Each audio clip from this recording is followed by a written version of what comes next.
नमस्कार साथियों, कैसे हैं आप सभी खूब स्वस्थ होंगे और अच्छे से अपना ख्याल रख रहे होंगे, है ना साथियों। तो आइए आज इस वीडियो में मैं गर्भावस्था के दौरान किए जाने वाले योग अभ्यासों को लेकर आई हूँ। प्रेगनेंसी में जो समस्याएं होती हैं जैसे थायराइड, डायबिटीज, बीपी का फ्लक्चुएट होना या फिर इंडाइजेशन का, कॉन्स्टिपेशन का, ऐसी कई सारी समस्याओं का समाधान आज इस वीडियो में आपको मिल जाएगा। कुछ देर के लिए योग अभ्यास किया जाए या फिर डीप ब्रीदिंग और फिर प्राणायाम का अभ्यास करते रहें तो प्रेगनेंसी के दौरान होने वाली समस्याओं से बचा जा सकता है। तो चलिए हम सभी योग अभ्यास करते हैं, जानते हैं कि कौन कौन से योग अभ्यास हैं जो आप आसानी से और बहुत आराम से कर सकते हैं। साथियों, सबसे पहला अभ्यास हम करेंगे बद्ध कोण आसन में बैठने का अभ्यास।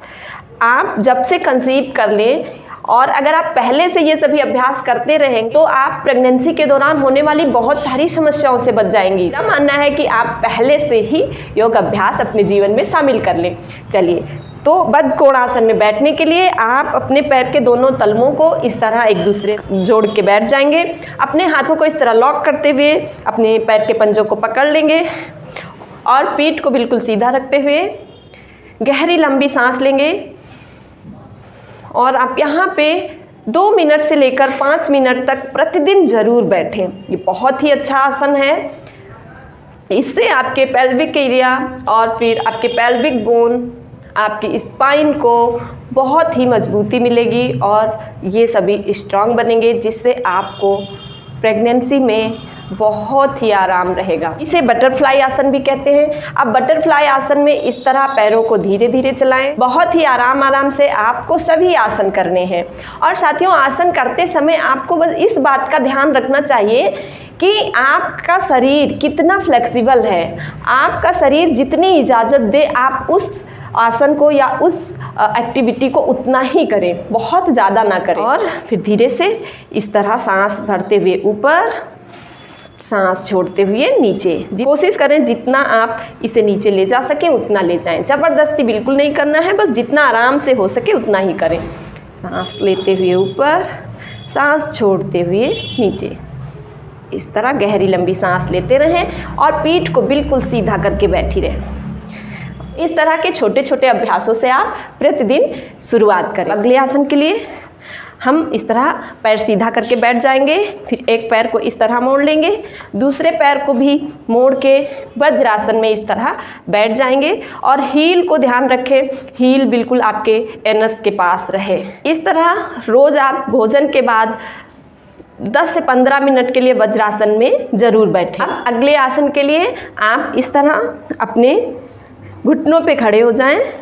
वज्रासन से इस तरह आप घुटनों पे आएंगे। आपके घुटने के बीच में इतना गैप होना चाहिए, आपका घुटना शोल्डर के पैरेलल होना चाहिए। अब आप धीरे से झुकेंगे। इस तरह आप ऊष्त्रासन का अभ्यास करें। जितनी देर यहाँ पर रुक सके उतनी देर आप यहाँ पर रुकेंगे। और अगर आप इस तरह हील को नहीं पकड़ सकते हैं तो फिर आप अपने दोनों हाथों को इस तरह हिप पे रख लें अपने, और फिर सांस भरते हुए पीछे को जितना बेंड कर सके उतना करें। बस इस तरह यहाँ पे रुके रहें। अगर आप इतना जा सकते हैं तो आप इतना ही जाएं, आप जितना कर सकें, बस जितना आपका शरीर आपको अलाउ करे बस आप उतना ही बेंड करें। अगले अभ्यास के लिए इस तरह बिल्कुल आराम से लेट जाएं। पैरों को बस सांस भरते हुए इस तरह ऊपर लेके आएं और बस यहाँ पर ऐसे रोक के रखें। थोड़ी देर यहाँ पर रोक के रखें। उसके बाद धीरे से सांस छोड़ते हुए नीचे आ जाएं। अगले अभ्यास के लिए इस तरह अपने घुटनों को मोड़ लेंगे। सेतुबंध आसन का अभ्यास करेंगे और पैर के बीच में थोड़ी सी आप दूरी रखेंगे और फिर सांस भरते हुए इस तरह अपने हिप को उठाएंगे। धीरे धीरे उठाएंगे, जितना हो सके आप इसको उठाएं। आपसे जितना बन पड़े बस आप उतना ही करें। इस तरह अपने कमर को आराम से रोक के यहाँ पे रखें। जितनी देर रह सकें बस उतनी देर रुकें और फिर धीरे से नीचे आ जाएं। अब अगला अभ्यास हम इस तरह एक पैर मोड़ लेंगे। बस आपको पैर मूव करते रहना है। पैर धीरे से आगे ले आएंगे, फिर धीरे से इस तरह बगल में लेके जाएंगे, फिर धीरे से आगे ले आएंगे। इस प्रक्रिया को आप जितनी बार कर सकें, 5 बार से लेकर आप 10 बार इसका भी प्रैक्टिस कर सकती हैं। फिर दूसरे पैर को मोड़ लेंगे और जो पैर आपने फैला रखा है उसको हम मूव करेंगे। बस इस तरह लेके जाएंगे। यहाँ पर साइड में स्पाइन को बिल्कुल सीधा रखेंगे, पीछे अपने हाथों से इस तरह सपोर्ट दे देंगे और फिर धीरे से आगे यहाँ पैरों को लाएंगे, फिर आप साइड में ले जाएंगे। इस तरह आप इस अभ्यास को धीरे धीरे 5 से 10 बार प्रतिदिन करते रहें।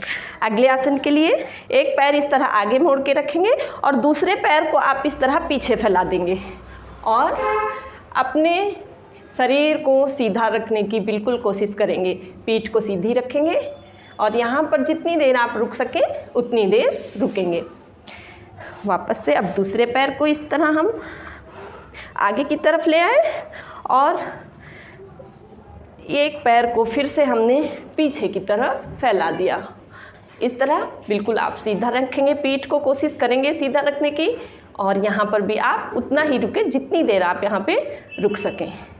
धीरे से वापस आ जाएंगे। अगले अभ्यास के लिए इस तरह आप घुटनों के बल और अपने हाथ के पंजों को अपने शोल्डर के बिल्कुल सीध में रखेंगे और घुटने को अपने हिप के सीध में इस तरह रखेंगे। मार्जारी आसन का अभ्यास करेंगे। प्रेगनेंसी में ये अभ्यास बहुत ही लाभकारी होता है। गहरी लंबी सांस भरें और फिर अपने पेट को ज़मीन की तरफ स्ट्रेच करेंगे और अपने शोल्डर को और हिप को ऊपर की तरफ, छत की तरफ स्ट्रेच करेंगे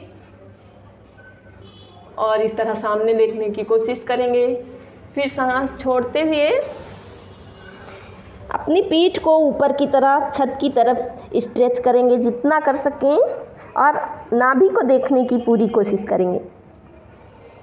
फिर सांस भरते हुए फिर से पेट को ज़मीन की तरफ स्ट्रेच किया, हिप को और अपने चेस्ट को ऊपर की तरफ, बाहर की तरफ स्ट्रेच किया। फिर सांस छोड़ते हुए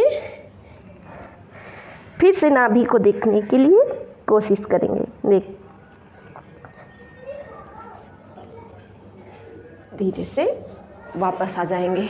अब अगले आसन के लिए हम इस तरह सीधे खड़े हो जाएंगे और फिर हाथों को ऊपर उठाएंगे सांस भरते हुए और इस तरह इंटरलॉक कर लेंगे और इस तरह ऊपर की तरफ हाथों को लेके खींच के जाएंगे। ताड़ासन का अभ्यास करेंगे और सांस भरते हुए हाथों को ऊपर की तरफ, अपनी हथेली को ऊपर की तरफ रखेंगे। धीरे से सांस छोड़ते हुए वापस आ जाएंगे। हाथों को फिर से सांस भरते हुए ऊपर की तरफ इस तरह और स्ट्रेच करेंगे। फिर से पंजों पर आ जाएंगे। ताड़ासन में हम हमेशा अपनी पूरी बॉडी को स्ट्रेच करके ऊपर की तरफ खींचते हुए पंजों पर खड़े होते हैं। धीरे से आपको करना है। बैलेंस अगर आपका नहीं बनता है तो आप ऐसे ही धीरे से अपने हाथों को जितना थोड़ा सा अगर उठा सकें तो अपनी हील को थोड़ा सा ही उठाएं, लेकिन बैलेंस बनाकर ही करें। धीरे से नीचे आ जाएं। इस तरह आप ताड़ासन का अभ्यास करें और फिर अगला आसन वृक्षासन का अभ्यास कर लेते हैं। इस तरह अपने एक पैर को यहाँ पर रखते हुए और सांस भरते हुए अपने दोनों हाथों को इस तरह ऊपर उठाएंगे और फिर इस तरह नमस्कार मुद्रा में रखते हुए यहाँ पर हम वृक्षासन में जितनी देर हो सके उतनी देर यहाँ पे रुकेंगे। धीरे से नीचे कर लेंगे। अब दूसरे पैर से भी इसी अभ्यास को करेंगे। सांस भरते हुए हाथों को ऊपर ले जाएं, नमस्कार मुद्रा में जितनी देर आपसे हो सके उतनी देर आप यहाँ पर रुकेंगे।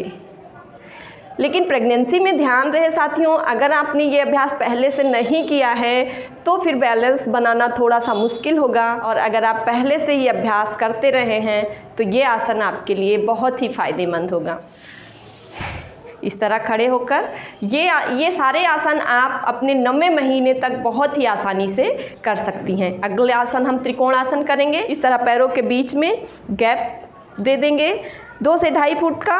उसके बाद अपने एक पैर को इस तरह सामने की तरफ रखेंगे पंजे को और दूसरे पंजे को इस तरह साइड की तरफ मोड़ देंगे और फिर हाथों को इस तरह पैरेलल में लाएंगे।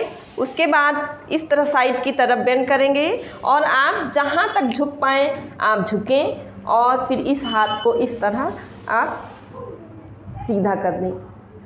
आप अगर यहाँ तक नहीं जा सकते हैं तो फिर आप बिल्कुल यहीं तक भी रह सकते हैं, इस तरह। बस अपनी बॉडी के हिसाब से जितना इजाज़त दे, जिसने में आपको कोई प्रॉब्लम ना हो, कोई तकलीफ़ ना हो, आप बस वहाँ तक जाएं, धीरे से वापस आ जाए। अब इसी तरह दूसरे पंजे को आप साइड की तरफ मोड़ लेंगे। धीरे से हाथों को सांस भरते हुए ऊपर लाना है और सांस छोड़ते हुए आपको इस तरह जितना आप बेंड कर सकें आप बेंड करें, इस तरह। और फिर अगर आप यहाँ तक नहीं जा सकते हैं नीचे तक, तो आप बिल्कुल यहाँ तक रहें, अपने घुटनों तक ही इस हाथ को लाएं और दूसरे हाथ को इस तरह ज़मीन के पैरेलल फैला दें। ऐसे स्ट्रेच करके रखें। धीरे से आराम से आप वापस आ जाएं। इस तरह आप त्रिकोण आसन का अभ्यास बहुत ही आराम से धीरे धीरे रोजाना करते रहें। अगला आसन है वीरभद्रासन। इसके लिए भी आप अपने पैरों को इस तरह फैला देना है और फिर उसी तरह आपको पंजे को सामने की तरफ मोड़ देना है और फिर हाथों को सांस भरते हुए यहाँ ऊपर ले आएंगे और फिर अपने घुटने को इस तरह 90 डिग्री पर मोड़ के रखना। और अगर आप हाथों को इस तरह फैला ना सकें तो आप इस तरह कमर पे भी रख सकते हैं और अपने हाथ को इस तरह अपने कमर पे रख लेना है और घुटने को इस तरह आपको आगे की तरफ 90 डिग्री पर मोड़ देना है और फिर इस तरह आपको आगे की तरफ देखते रहना है। यहाँ पर रुकेंगे जितनी देर रुक सके, धीरे से वापस आ जाएंगे। फिर इसी तरह आपने अगले पैर को इस तरह फैला देना है और दूसरे पैर को इस तरह पीछे की तरफ रखना है और फिर इस पैर को भी आपको इस तरह 90 डिग्री पर रखते हुए यहाँ पर रुकेंगे और फिर धीरे से वापस आ जाएंगे। और अब अगले आसन के लिए हम इस तरह कागासन में बैठ जाएंगे, इसे मलासना भी कहते हैं। और फिर मलासना में आप जितना दूर हो सके अपनी हील को इस तरह रखेंगे। उसके बाद अपने पंजे को कोशिश करेंगे इस तरह साइड की तरफ रख लें और फिर इस तरह नमस्कार मुद्रा बना लेंगे और स्पाइन को बिल्कुल सीधा रखेंगे। सीधा रखते हुए यहाँ पे स्पाइन को बैठेंगे, अपने कोहनी से इस तरह अपने घुटने पे बाहर की तरफ प्रेशर देंगे तो इससे एक बहुत अच्छा खिंचाव आएगा आपके पेल्विस एरिया पे, आपके पेल्विक बोन पे बहुत अच्छा प्रेशर बनेगा, उसका मसाज होगा और वो मजबूत होगा। और फिर यहाँ पे रुकें, जितनी देर आप रुक सकें उतनी देर रुकें। उसके बाद धीरे से आप पैरों को सीधा करते हुए वापस आ जाएं। इस तरह आप साथियों छोटे छोटे इन अभ्यासों को करके बहुत ही अच्छा रिजल्ट पा सकते हैं गर्भावस्था के दौरान। गर्भावस्था में जो भी समस्याएं होती हैं वो तो दूर ही हो जाएंगी, साथ साथ में आप भी स्वस्थ रहेंगे और आपका बहुत ही स्वस्थ बच्चा भी होगा, जिससे आपके मातृत्व का सुख दोगुना हो जाएगा। तो साथियों खूब ख्याल रखें अपना और अपने बच्चे का भी, और आपको बहुत सारी शुभकामनाएं हमारी तरफ से आपके और आपके बच्चे के लिए, आपके बच्चे के जीवन के लिए। हमेशा दोनों स्वस्थ रहें, खुश रहें। हमें आज्ञा। प्रेगनेंसी में करने वाले प्राणायामों के साथ मैं जल्दी से हाजिर होती हूँ। तब तक के लिए नमस्कार।